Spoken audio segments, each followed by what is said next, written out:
Hold on to your seats because something truly game-changing just happened in the world of golf. LIV Golf just had their first event, and PGA Tour is not letting their players off the hook for participating. 17 former PGA Tour players have been suspended, and we have all the deets, so keep watching. PGA Tour released a memo on June 9th stating that they are following the tournament regulations by suspending players who turn their backs on PGA Tour through violating their regulations. They further said that the players would not be eligible to participate in tournaments sanctioned by the PGA Tournament. Play, which includes the President's Cup, the Corn Ferry Tour, PGA Tour Champions, PGA Tour Canada, and PGA Tour Latin America. Apparently, the players' participation in the Saudi Golf League or the LIV Golf calls for suspension, and PGA Tour is ready to deal the same indefinite suspension to players who participate in the event in the future. Here is a list of the names of the suspended players.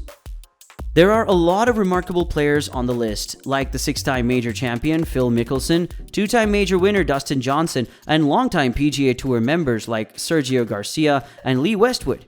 It might be a huge blow to the PGA Tour. In fact, there hasn't been any statement regarding whether these players can even come back if they choose to.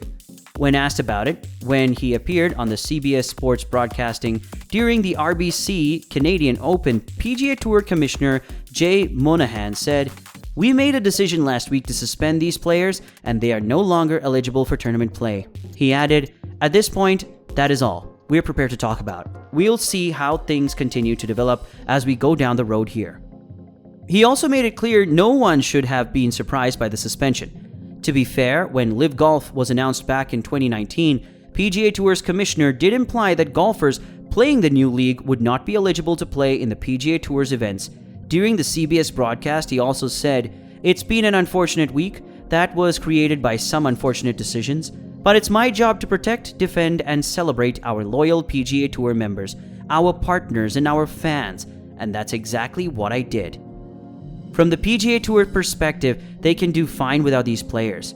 Monahan even added that the players needed the PGA Tour, not the other way around, because they have true competition and the best players in the world. And he made an interesting point. He urged people to ask themselves why LIV Golf spent billions of dollars with no possibility of a return to recruit these players. I think PGA might be a bit threatened by the loss of players because they may be more defectors. Financially, it really does seem like LIV Golf has a lot in its reserves, and they would need it to reach the level that PGA Tour achieved through sheer dedication and hard work. Why can't players play in PGA Tour and the LIV Golf? The main reason for this is that both the PGA Tour and LIV Golf organize golf tournament series throughout the world. They also need to have players affiliated with them to participate in these series. LIV Golf is financed by the Public Investment Fund of Saudi Arabia. The name LIV is literally the Roman numeral for 54, which is the number of holes played at LIV events.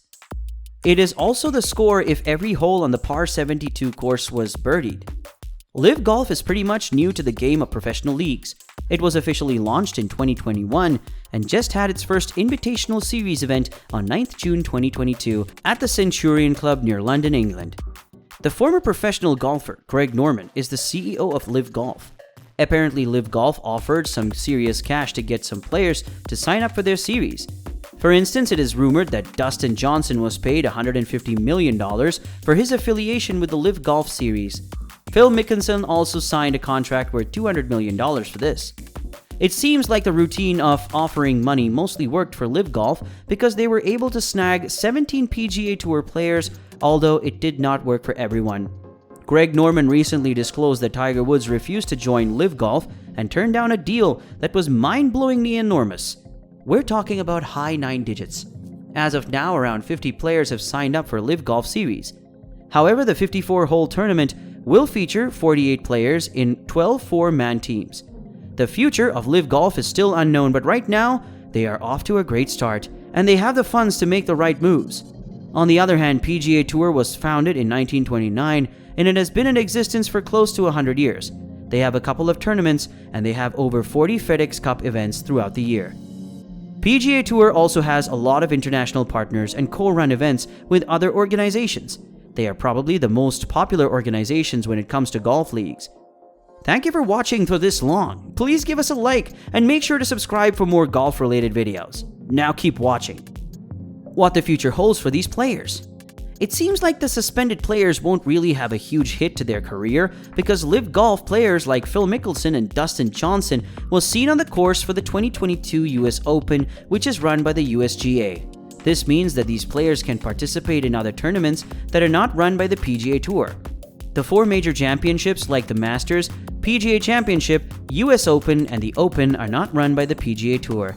USGA CEO Mike Wan stated during a conference, "We asked ourselves, did where somebody else play and what promoter they played with disqualify them for this event? We decided no on that, with all the awareness that not everyone would agree with that decision." However, Wan also said that this decision could change in the future and that they are under no pressure from PGA Tour despite their stance on the LIV Golf players. Let's hope other CEOs make the same decision as Wan because it will be a bummer not to see these players in other majors. People's reaction to the suspension.